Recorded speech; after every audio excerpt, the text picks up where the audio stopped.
Hello my dear friends, आप सभी का हमारे चैनल इलेक्ट्रिकल खजाना में स्वागत है। आज मैं आप सबको एनसीईआरटी का प्रीवियस ईयर का पेपर दिखाऊंगा और सारे क्वेश्चन को सॉल्व कराऊंगा, ताकि आपका जो आगे ये 30 अक्टूबर को एनसीईआरटी का पेपर होने वाला है उसका एग्ज़ाम अच्छा जाए और आप लोग जान पाए कि एनसीईआरटी में कैसा क्वेश्चन पूछता है, तक किस सब्जेक्ट से कितने क्वेश्चन आते हैं, उस हिसाब से आप अपना लोग प्रिपरेशन करें। तो चलिए हम आज के अपने वीडियो पे चलते हैं, पर उससे पहले दोस्त, अगर आपने इस चैनल को अभी तक सब्सक्राइब नहीं किया है तो तुरंत इस चैनल को सब्सक्राइब कर दीजिए और हमसे जुड़ जाइए, ताकि आगे आने वाली मेरी सारी वीडियो आप तक पहुंचती रहे। तो ठीक है, हम चलते हैं आज के अपने वीडियो पर। तो चलिए, जैसा कि आप लोग देख रहे हैं, आप सबके सामने ये पेपर आ चुका है और ये देख रहे हैं आप लोग, ये इलेक्ट्रिकल स्टूडेंट के लिए पेपर है। और यहाँ पे चलिए हम इसको क्वेश्चन कराते हैं, आप सबको दिखाते हैं कि किस टाइप के क्वेश्चन आपके इस एग्ज़ाम में पूछे जाते हैं। तो आपका जो फर्स्ट क्वेश्चन, चलिए देखते हैं। 3 क्लब 50 हर्ट्ज प्रेरण मोटर की पूर्ण लोड गति 1440 आरपीएम है, तो ध्रुवों की संख्या बताना है। इसमें आपको पोलों की संख्या बताना है। आप बड़े आराम से इस फार्मूले से इस क्वेश्चन को लगा सकते हैं। देखिए कैसे, 120 F/P से इसकी ये बराबर होता है आपका NS। जो आपका NS होता है, इसको हम कहते हैं सिंक्रोनस स्पीड।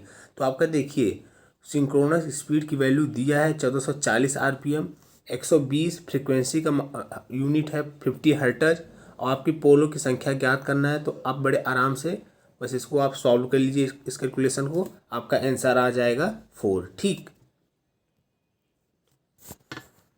चलिए क्वेश्चन नंबर 2 पे चलते हैं हम।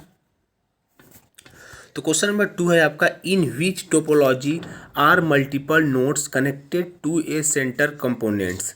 ऑप्शन है आपका bus topology, star topology, ring topology, tree topology. तो आपका जो करेक्ट आंसर है वो है स्टार टोपोलॉजी। ठीक, चलिए क्वेश्चन नंबर 3 पे चलते हैं हम। निम्नलिखित में से किस धातु को फ्यूज तार के रूप में इस्तेमाल नहीं किया जा सकता है, मतलब किस मेटल का उपयोग हम फ्यूज तार के रूप में नहीं करते हैं। तो ऑप्शन है आपका तांबा, लोहा, चांदी, लेड, टीन, मिश्र धातु। तो हम जानते हैं तांबा का उपयोग हम फ्यूज के रूप में करते हैं, चांदी का भी उपयोग करते हैं, लेड, टीन का भी करते हैं। जो लोहा होता है इसका उपयोग हम कभी भी फ्यूज तार के लिए नहीं करते हैं। ठीक, चलिए क्वेश्चन नंबर 4 पे चलते हैं। पवन ऊर्जा संयंत्र की अधिकतम क्षमता से अधिक नहीं होता है। तो ऑप्शन है आपका 40 पर सेंटीमीटर, 70 पर सेंटी, 60 पर सेंटी, 70 पर सेंटी। तो इसका जो करेक्ट आंसर है वो है दोस्त 40 पर सेंटी। ठीक, चलिए क्वेश्चन नंबर 5 पे चलते हैं। पाइप इलेक्ट्रोड का आंतरिक व्यास स्लैश से कम नहीं होना चाहिए अगर यह कच्चा लोहा कास्ट आयरन से बना है। तो इसका ऑप्शन है 100 mm, 10 mm, 20 mm, 50 mm। तो इसका जो करेक्ट आंसर है वो है 10 mm। 10 mm से कम नहीं होना चाहिए किसका, पाइप इलेक्ट्रोड का इंटरनल डायमीटर। ठीक, चलिए क्वेश्चन नंबर 6 पे चलते हैं हम। Which of the following losses are found only in the wound rotor induction motor. Option है आपका brush contact losses, rotor ohmic losses, stray load losses, stator ohmic losses. इसका जो करेक्ट आंसर है वो है ब्रश कंटेक्ट लॉसेस। ठीक,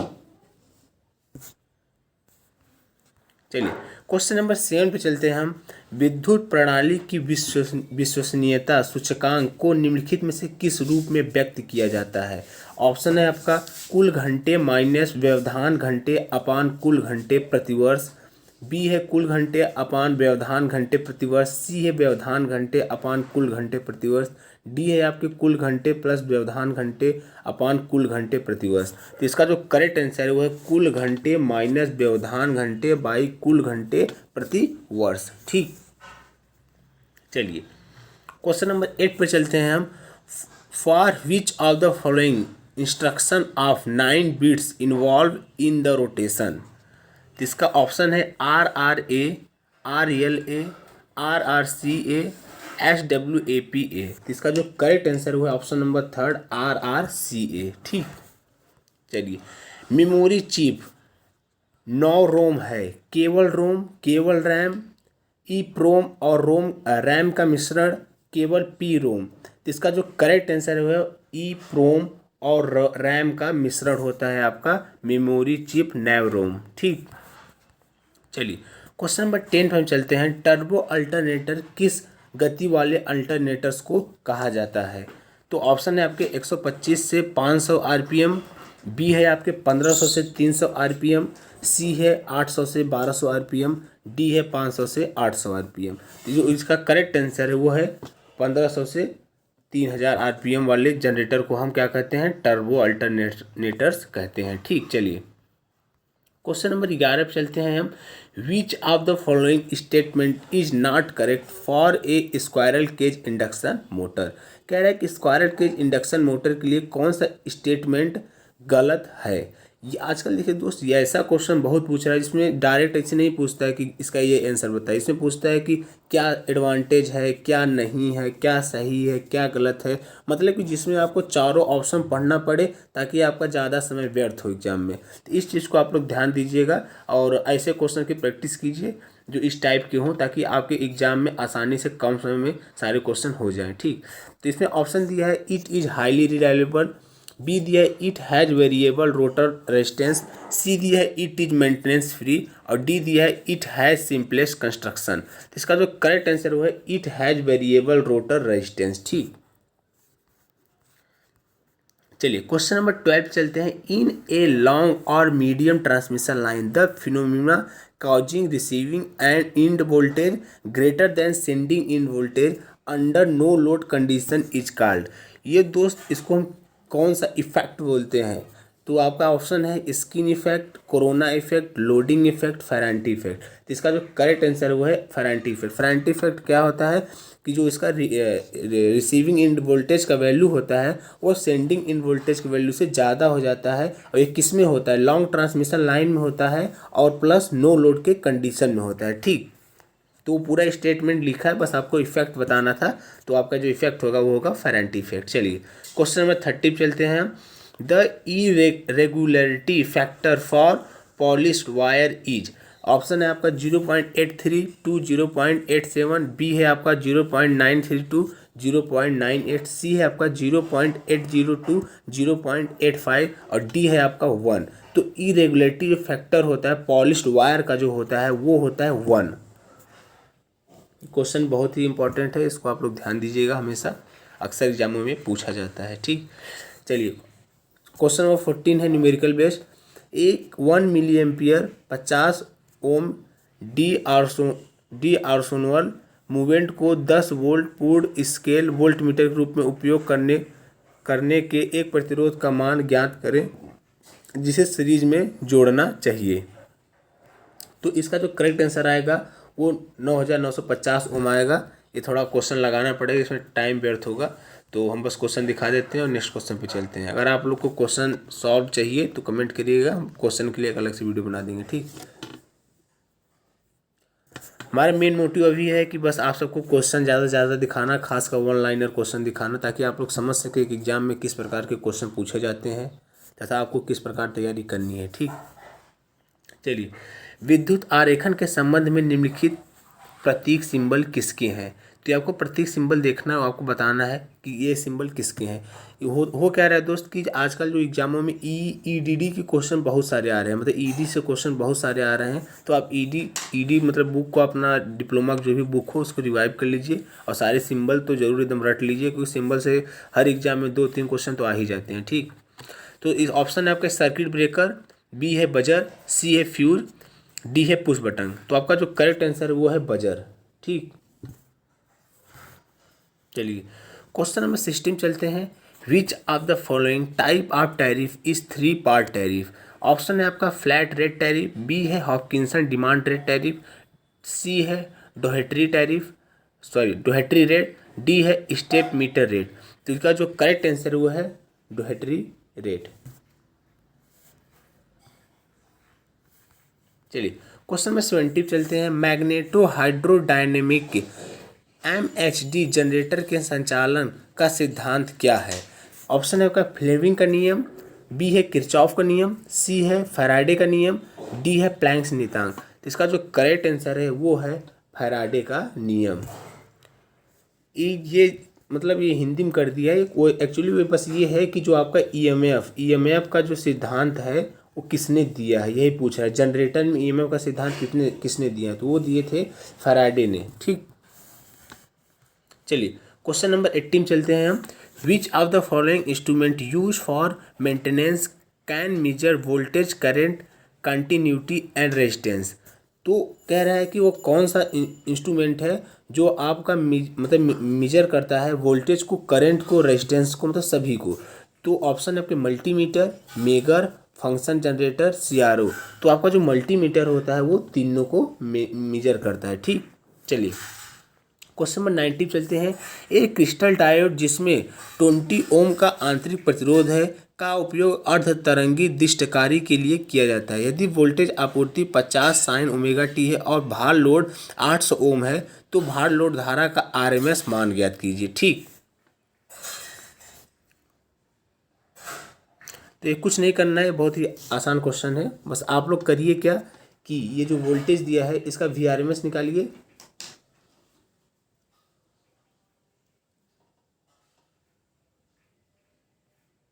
50/√2 हो जाएगा और जो इसका टोटल रेजिस्टेंस आप डिवाइड कर दीजिए। इसका जो इंटरनल रेजिस्टेंस है 20 है और जो इसका लोड प्रतिरोध है वो 800 ओम है। तो आप इसको कैलकुलेट करेंगे, इतना सॉल्व करेंगे, आपका आंसर आएगा 30.5 मिली एम्पियर। ठीक, चलिए ऑप्शन क्वेश्चन नंबर 20 चलते हैं हम। एक बिजली संयंत्र में विद्युत जनरेटर, टरबाइन, बॉयलर, चक्र, साइकिल और समग्र संयंत्र की क्षमता क्रमशः 0.97, 0.95, 0.92, 0.42 और 0.33 है। सहायकों को चलाने में कुल बिजली का कितना प्रतिशत खपत होता है? तो आपका जो करेक्ट आंसर इसमें आएगा सॉल्व करने के बाद 7.32% आएगा। ठीक, और दोस्त अगर आपने अभी तक इस चैनल को सब्सक्राइब नहीं किया है तो तुरंत ही चैनल को सब्सक्राइब कीजिए, क्योंकि ये चैनल खासकर सिर्फ इलेक्ट्रिकल स्टूडेंट के लिए ही है। इसमें जितने भी वीडियो आते हैं वो इलेक्ट्रिकल स्टूडेंट के लिए ही आते हैं। तो आप इस चैनल से जुड़ जाइए ताकि आगे आने वाली हमारी सारी वीडियो आप तक पहुँचती रहे। ठीक, चलिए क्वेश्चन नंबर 21 पे चलते हैं हम। फ्यूज टूटन या रुपचरिंग क्षमता को किस शब्दावली में व्यक्त किया जाता है? तो ऑप्शन है आपको KWH, MVA, KV। तो इसका जो करेक्ट आंसर है वो है ऑप्शन नंबर सी, MVA। ठीक,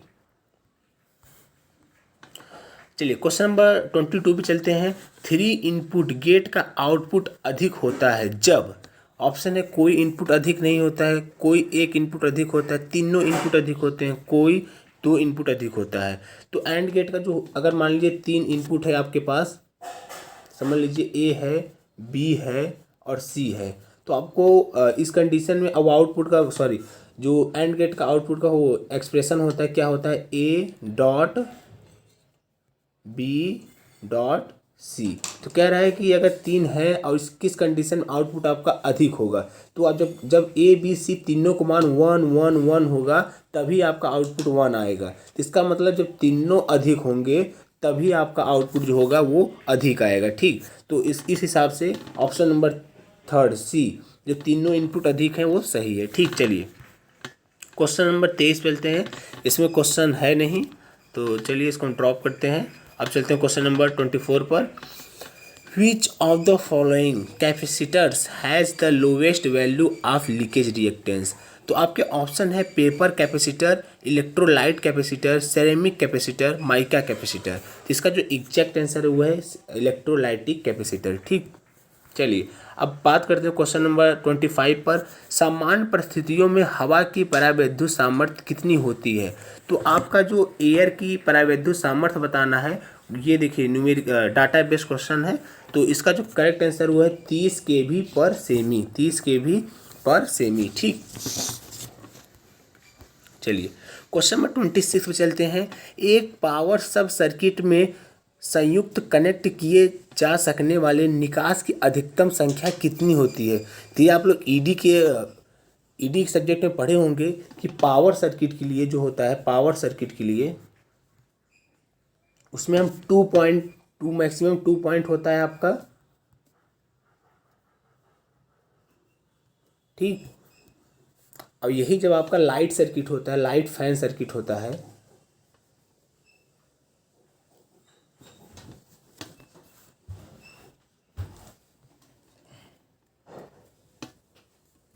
तो आपका होता है मैक्सिमम 10 पॉइंट, ठीक।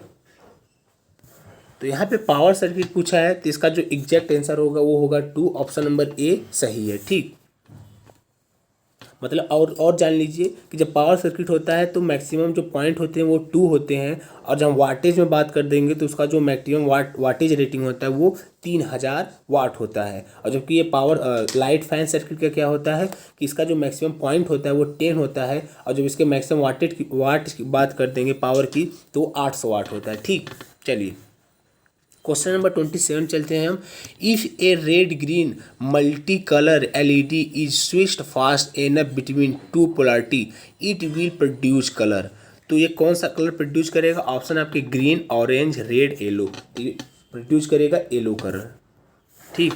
चलिए क्वेश्चन नंबर 28 पे चलते हैं। In a PLC which of the following is not a sub part of central processing unit CPU. तो आपके ऑप्शन है programmer, micro processor, memory, power supply. तो आपका जो करेक्ट आंसर वो है प्रोग्रामर। मतलब प्रोग्रामर जो होता है वो पीएलसी का पार्ट नहीं होता है, पीएलसी का पार्ट होता है micro processor, memory, power supply, ठीक। चलिए क्वेश्चन नंबर 29 पे हम चलते हैं। जर्मेनियम के एक परमाणु में वैलेंस इलेक्ट्रॉन की संख्या कितनी होती है? तो आप लोग जानते हैं जर्मेनियम 4th ग्रुप का एलिमेंट है, और 4th ग्रुप के एलिमेंटों के जो आउटर मोस्ट सेल में इलेक्ट्रॉन होते हैं उनकी संख्या होती है 4। तो यहाँ पर ऑप्शन दिया है 4, 1, 2, 3। तो इसका एग्जैक्ट आंसर है वो है 4, ठीक।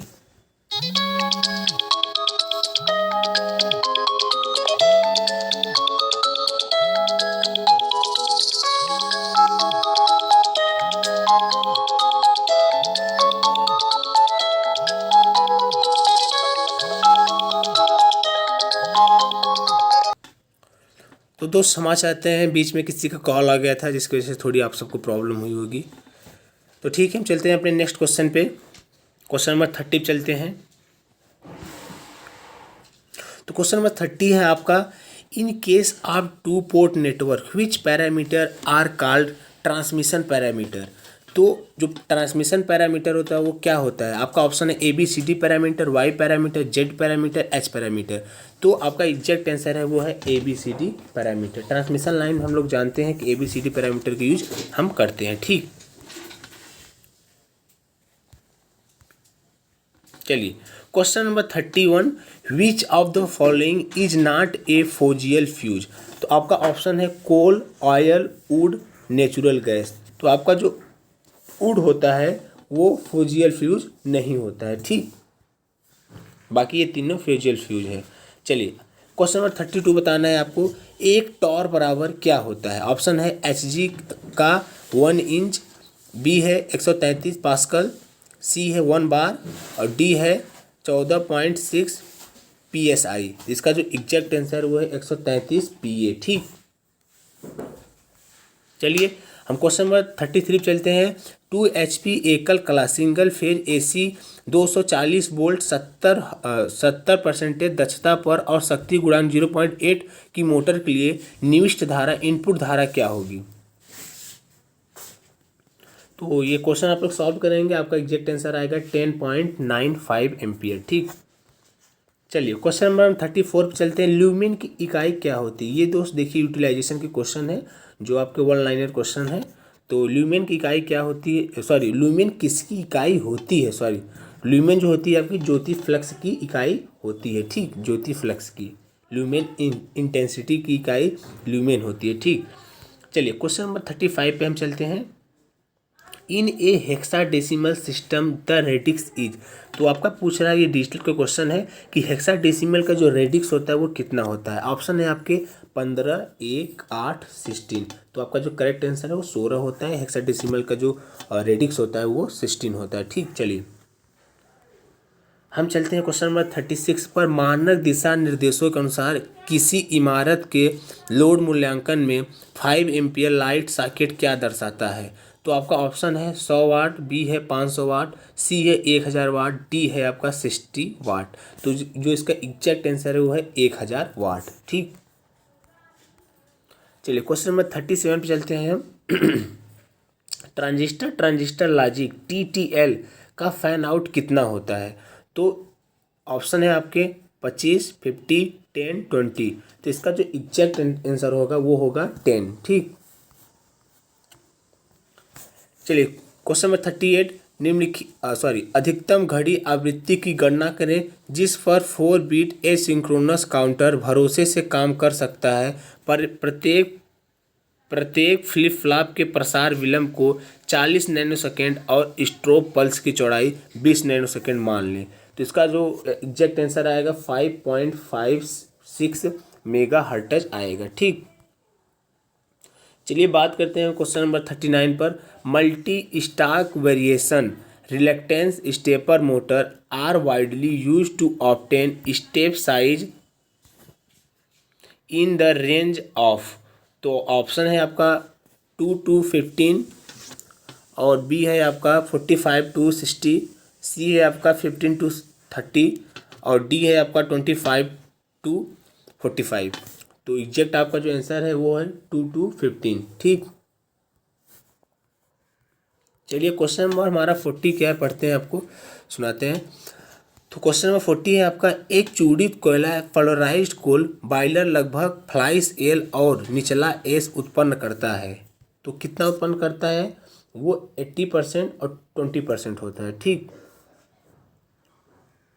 जो आपका फ्लाई ऐश होता है वो 80% होता है और जो निचला ऐश मतलब जो राख बचता है वो 20% होता है। चूड़ित कोल मतलब पोलराइज्ड कोल का। ठीक, ये आपके पावर सिस्टम से क्वेश्चन था, उससे फर्नेस से।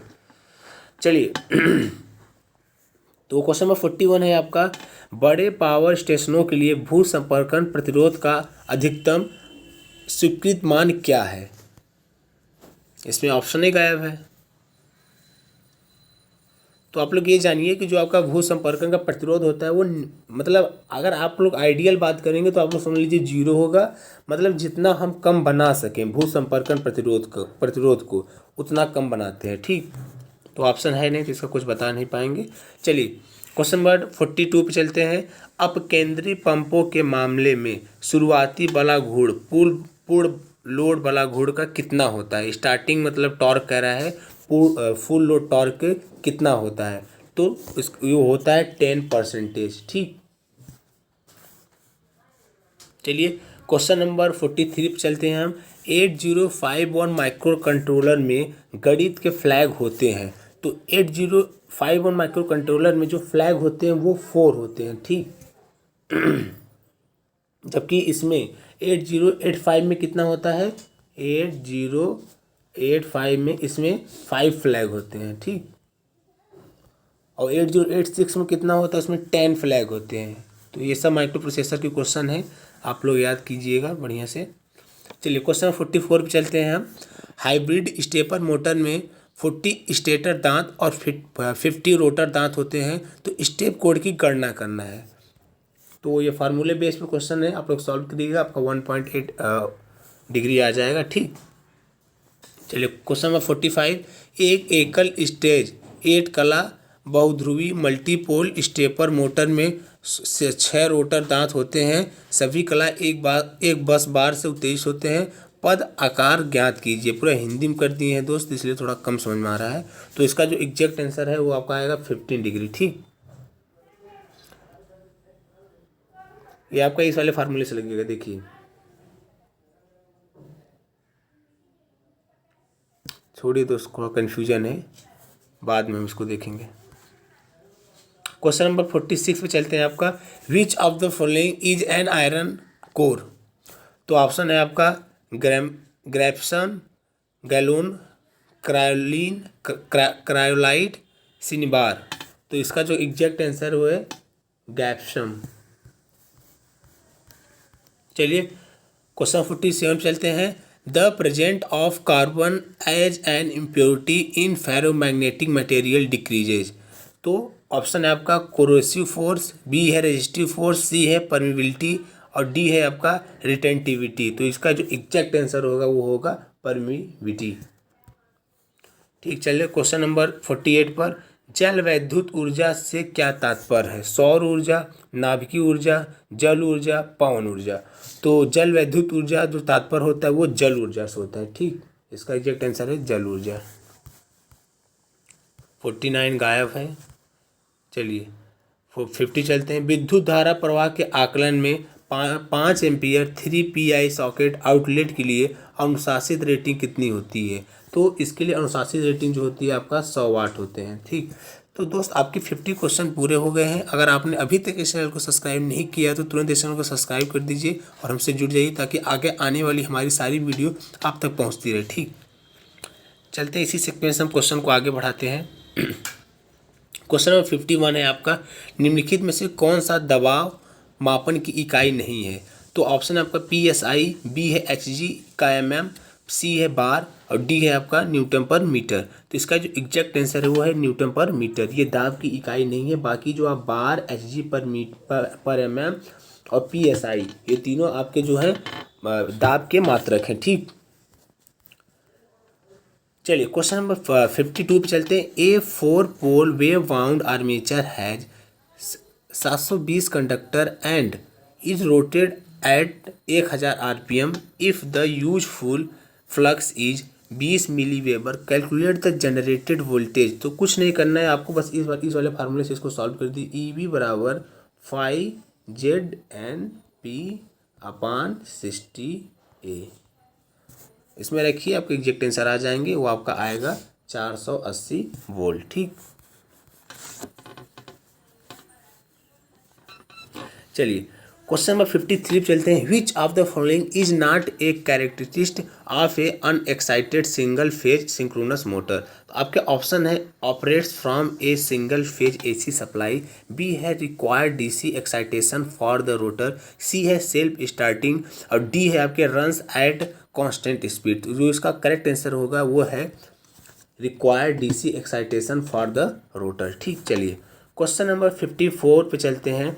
132 kV संचरण के लिए आवश्यक निलंबन विसंवाहकों की संख्या कितनी होती है? तो उसकी संख्या होती है 12। ठीक, चलिए question 55, in case of circuit breaker the rate of risk of restriking voltage RRRV is expressed in. तो एक्सप्रेस करते हैं हम kV पर माइक्रो सेकेंड में। ठीक, चलिए क्वेश्चन नंबर 56 पे चलते हैं। निम्नलिखित में से कौन सा ऊर्जा संरक्षण का एक उदाहरण है? तो कौन सा ऊर्जा संरक्षण उदाहरण है? ऑप्शन है आपके ऑफिस बंद होने पर भी वातानुकूलन चालू रखना, ज़रूरत से ज़्यादा बड़े रेफ्रिजरेटर का उपयोग करना, पुराने पारंपरिक प्रतिरोधक पंखा रेगुलेटर का उपयोग करना, गर्म लैंप की जगह LED लैंप का उपयोग करना। तो यही आपका करेक्ट आंसर है ऑप्शन नंबर डी। चलिए क्वेश्चन नंबर 57 चलते हैं। एक ध्रुवी 50 हर्ट्ज 11 kV टर्बो जनरेटर की रेटिंग 60 मेगावाट है। पश्चगामी शक्ति गुणक 0.8 है।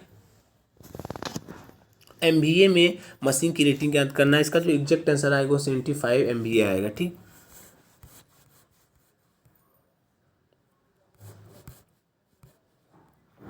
चलिए क्वेश्चन नंबर 59, निम्नलिखित में से कौन भाप विद्युत ऊर्जा संयंत्र का हिस्सा नहीं है? तो ऑप्शन है आपके super heater, diffuser, economiser, boiler. तो आप लोग जानते हैं कि स्टीम जो बॉयलर होता है उसमें हम सुपर हीटर का भी उपयोग करते हैं, इकोनोमाइजर का भी उपयोग करते हैं, बॉयलर का भी उपयोग करते हैं, डिफ्यूजर का उपयोग इसमें हम नहीं करते। यही आपका एग्जैक्ट आंसर है। ठीक, चलिए क्वेश्चन नंबर 60, नम स्थिर वैद्युत अवक्षेपित की दक्षता कितनी होती है? तो इसका जो ऑप्शन है 99.5%, 50%, 99%, 80%। तो एग्जैक्ट आंसर आपका 99.5%। ठीक,